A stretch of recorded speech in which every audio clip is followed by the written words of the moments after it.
Well, hello there. Happy Monday. Welcome to Take a Break with Breeda. It's August. Yeah, so I thought I'd switch things up a little bit, and I'm back outside on the. I'm very lucky. We have a couple of porches in this house, so this one is just at our side entrance, and I like it very much. So a little bit of shade. It's a glorious morning here. I hope it's lovely where you are as well. It was a pretty rainy, cool weekend, and it made me stop and think about, how we can just so easily take for granted those perfect days. And to me, a perfect day is, 78, maybe 80, slight breeze, sunny and warm, not too hot, comfortable. So my brother lives in Phoenix, and he loves the heat. And he talks about how, 90 degrees to him is a mild day. If it gets like over 115, he'll then admit that it's a bit warm. Anyway, everybody has different perspectives, don't they? What you're acclimated to, what you enjoy. But anyway, I'd like a moderate climate, and today is a gorgeous example of that this morning. So I hope you had a good weekend. I'm all about taking a break. Love that. And I think the inference when it says to take a break doesn't mean that you're constantly in a mode of sloth or relaxation or finding ways to relax, but rather it's a conscious decision that you're a busy person, you're active, you're doing things, you're one of those, let's get it done folks. Or maybe usually you are, and with COVID, everything is upside down. Be gentle with yourself. I guess that's one of my big messages. But I was thinking about something, and I posted a meme that says, okay, so this is August, and I think that you have an opportunity to give yourself permission to do something. You give yourself permission to either start something or stop something.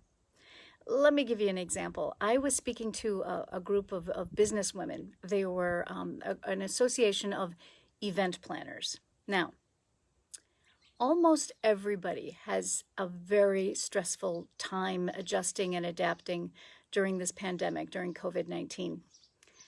But I have to put near the top of the list event planners who are responsible for conferences and events, programs with hundreds of people, the logistics of which in normal times can be overwhelming and crazy, with vendors and transportation and weather and all kinds of things that event planners have to anticipate, and then have a plan B and a plan C and a D and maybe even an E in order to make sure things go off as they are intended. But to be an event planner during a pandemic, I can't even imagine. Anyway, I'm speaking to this group, it was a couple of years ago, talking about the importance of self-care and the importance of preventing burnout. About if you're not taking care of yourself, how are you going to be able to function at the level that you really want to? So I used a few caregiving stories and examples, as well as, appropriate business ones. But afterwards, I was at a table and I had my book and I'm chatting with people, and it was really lovely. People were coming up, and it was just a love fest. Wonderful stuff. The olden days, with hugs. Remember that? Hugs with people, shaking hands, face to face, and seeing them smile. It was, glorious.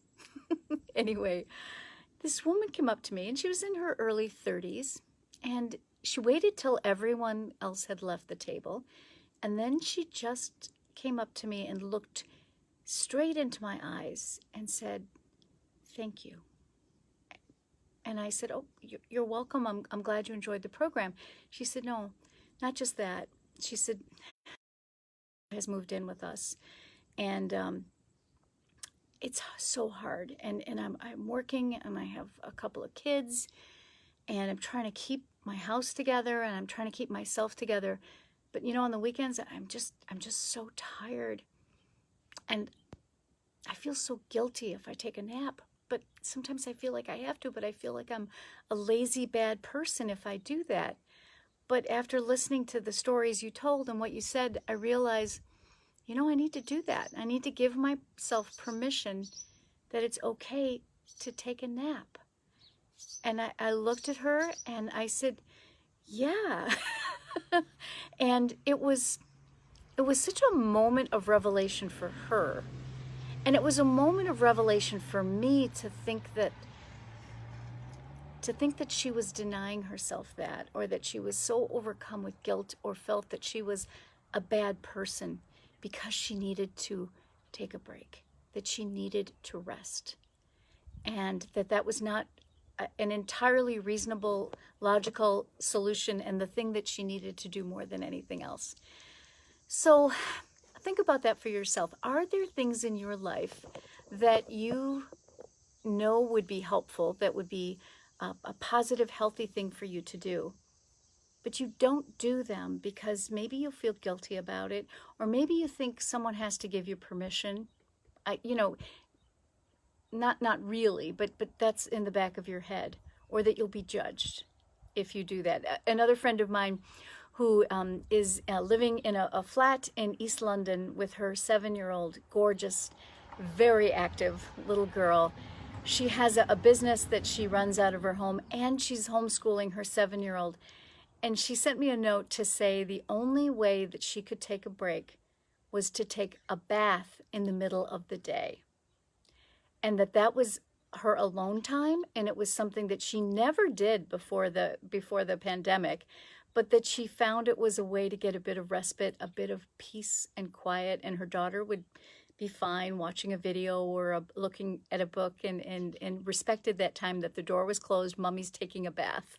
So I don't know what it is for you. One of the things that I know that I'm going to step up, literally step up, is my walking. I've been a little bit too busy in the month of July getting ready for the Big Hearted Story event and the other projects that I'm working on. And I find if I don't get my walk in the morning, I don't get it done. Or it's just been too hot. So the weather is gorgeous. There is no reason not to. It's lovely. And I'm just going to give myself that gift of 45 minutes to get my butt moving, to put one foot in front of the other and go for that walk, and not think about all the other things that I could be doing or I should be doing. So that's the permission I'm giving myself. Maybe there's other things that you could do for yourself, or maybe there's things that you could stop doing. So just keep that in your head. The month of August, nothing too heavy duty, but you might form some new habits. You might do some things that could change your life. And you don't have to get anyone's permission to do it. Unless you want mine, which of course, I fully give you my permission. Totally. You need to do it. So this has been Breeda Miller. Take a break before you break. And I mean that. I hope that this has been helpful to you. Happy Monday. I hope that you make it a good week, and that you will stay well. I'll see you soon.